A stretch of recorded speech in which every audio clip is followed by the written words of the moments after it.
पूरे दुनिया में हमारा जो मिशन है वर्ल्ड विदाउट मेडिसिन ये कंप्लीट हो सकेगा। तो आज का मेरा टॉपिक है, मेरी वीडियो का नाम है कफ पित्त वात कैसे दूर करें। तो ये वीडियो बनाने के पहले मैं एक बात कहना चाहूंगी कि अगर आपको ये वीडियो के रिलेटेड या न्यू डाइट सिस्टम के रिलेटेड कुछ भी पूछना हो तो सुबह में 10 बजे और 12 बजे के बीच में फोन कीजिए। मेरा फोन नंबर है 9824317955। और अगर आपको हमारी वीडियो से कुछ फायदा हुआ हो, जैसे बीपी ठीक हो गया हो, डायबिटीज ठीक हो गया हो, थायराइड चला गया, माइग्रेन चला गया, तो आपकी दवाइयाँ बंद हो चुकी हो, तो 10 मिनट की वीडियो बना के आप मुझे यही नंबर पे व्हाट्सएप करके भेज सकते हो। साथ में ऐसा भी आप नीचे लिख के भेजना कि ये आपकी एक्सपीरियंस की वीडियो है। व्हाट्सएप का भी मेरा यही नंबर है। अगर आपको हमें मिलना हो तो अहमदाबाद के नारणपुरा में शाम को 4 बजे से 6 बजे शिविर होता है हमारे यहाँ पे, तो निशुल्क में आप आ सकते हो। और आपको कुछ भी पूछना हो तो जानकारी ले सकते हो। सैटरडे संडे ऑफ होता है, तो मंडे टू फ्राइडे 4 बजे आप आ सकते हो। तो कफ पित्त और वायु ये सब बढ़ जाता है या इसमें जो बैलेंस होता है वो कहीं चला जाता है तो बीमारियां आती है। कहीं भी आयुर्वेदिक डॉक्टर के पास जाते हैं या कोई वैद्य के पास जाते हैं तो ऐसा बोलते हैं, सबसे पहले हमारी नाड़ी को पकड़ते हैं। नाड़ी को पकड़ के बोलेंगे कि कफ बढ़ गया है, क्या खाया था? पित्त बढ़ गया है, क्या खाया था? वायु बढ़ गया है, क्या खाया था? तो आप बोलोगे कि भाई डोसा खाया था, या फिर आइसक्रीम खाया था, या फिर छोले भटूरे खाए थे, या पिज्जा खाया था, या फिर होटल में खाना खाया था, या बर्थडे में गए थे, या शादी में गए थे। कोई भी जवाब होगा, लेकिन ये जवाब का एक ही तात्पर्य होगा कि आपने पकाया हुआ भोजन खाया था। तो कफ पित्त और वायु ये बनने का एक ये भी कारण है कि पकाया हुआ भोजन। दूसरा एक कारण ये है कि हम जो खाते हैं वो 100% नहीं निकल जाता है, कुछ कुछ हमारे शरीर में रह जाता है।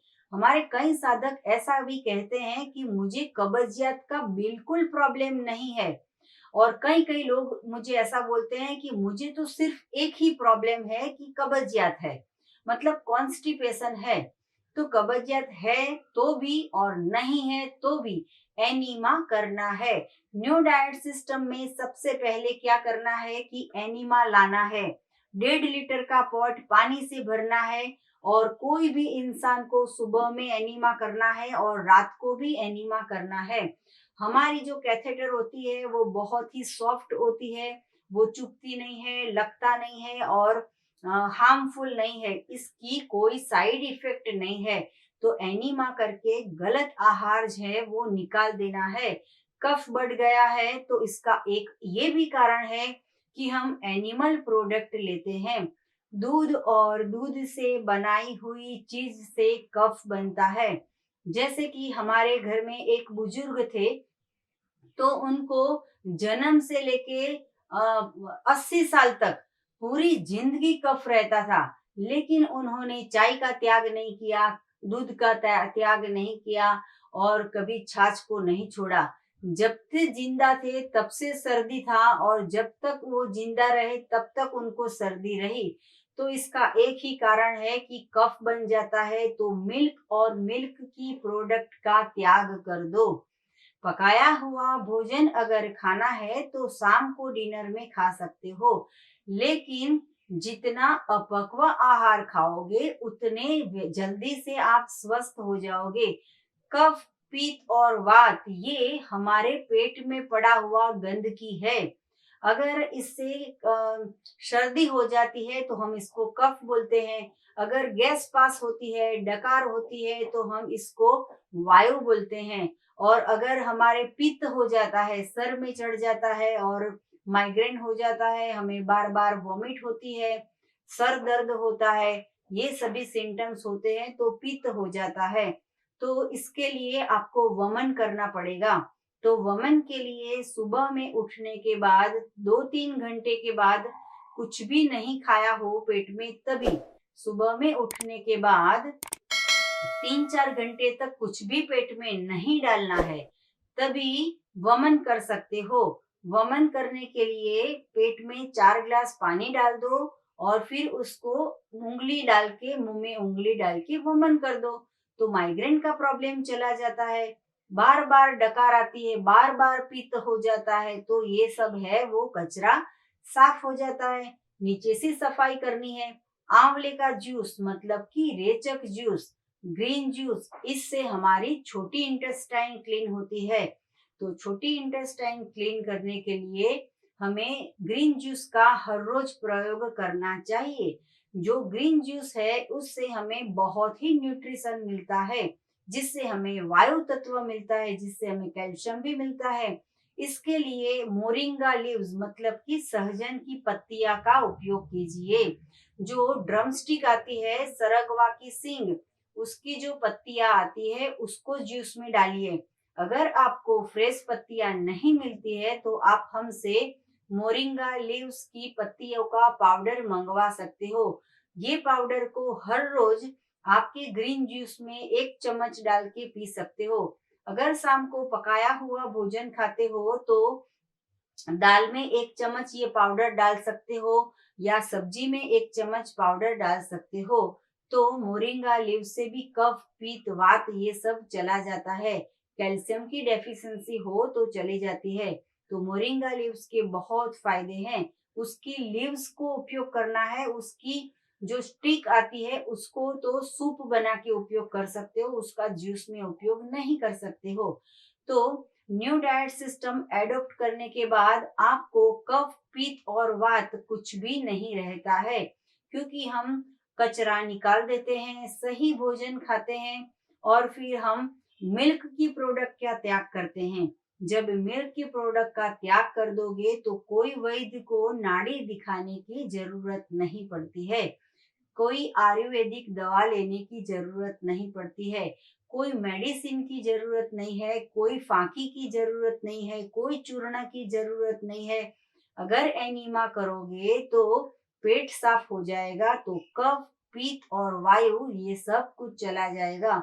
अगर बहुत बढ़ जाता है कफ, पित्त, वायु, तभी स्किन का प्रॉब्लम हो जाता है। तो ऐसा जब भी प्रॉब्लम हो जाता है तो इसके लिए मैंने वीडियो बनाई है क्रॉनिक डाइट प्लान 1, 2, 3, 4, 4 वीडियो बनाई है जो क्रॉनिक बोलते हैं। क्रॉनिक मतलब कि स्किन प्रॉब्लम हो, कैंसर हो, डायबिटीज हो, अर्थराइटिस हो, ऐसा सब प्रॉब्लम में ये क्रॉनिक डाइट प्लान 1, 2, 3, 4 ये आप यूज कर सकते हो।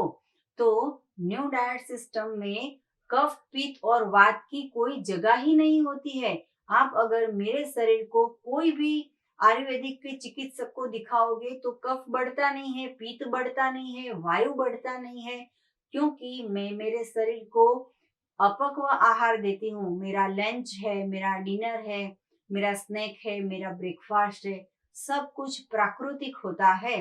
तो अगर आप ये सिस्टम को फॉलो करोगे तो कोई बीमारियां ही नहीं रहेगी, कोई कफ नहीं बढ़ता है, कोई पित्त नहीं बढ़ता है।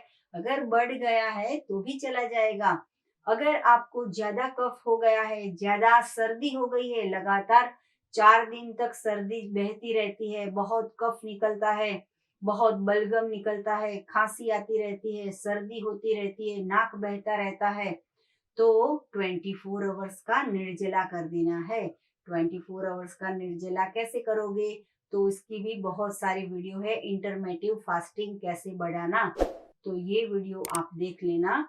तो फास्टिंग करने की भी आदत पड़ जाएगी। तो कफ, पित्त और वात का कोई भी प्रॉब्लम हो, एक ही सॉल्यूशन है, किचन का त्याग कर दो, पकाया हुआ भोजन का त्याग कर दो। लगातार 4 महीने तक अपक्व आहार पे रहोगे तो सारी बॉडी है वो मेंटेन हो जाती है, सारी बॉडी है वो कायाकल्प हो जाती है। तो ऐसी कायाकल्प अगर करनी हो तो आप ऐसा भी कर सकते हो कि पूरे दिन सिर्फ ऑरेंज खाओ, पूरे दिन सिर्फ ग्रेप्स खाओ, पूरे दिन सिर्फ एप्पल खाओ, पूरे दिन सिर्फ पोमोग्रेनेट खाओ। ये सब अच्छा अच्छा खाना है, कुदरत ने बहुत सारा बनाया है। हमें खाना पकाने की गलत आदत पड़ गई है। इसकी वजह से बीमारियां आती है। तो अगर आपके घर में छोटा बच्चा हो, उसको कफ हो जाता है, सर्दी हो जाती है, तो बाहर का दूध, पाउडर का दूध या फिर कोई भी पाउडर की जिससे मिक्स करके हम उसको दूध बना के या उसका फूड बना के दे देते हैं, ऐसा कुछ भी करने की जरूरत नहीं है।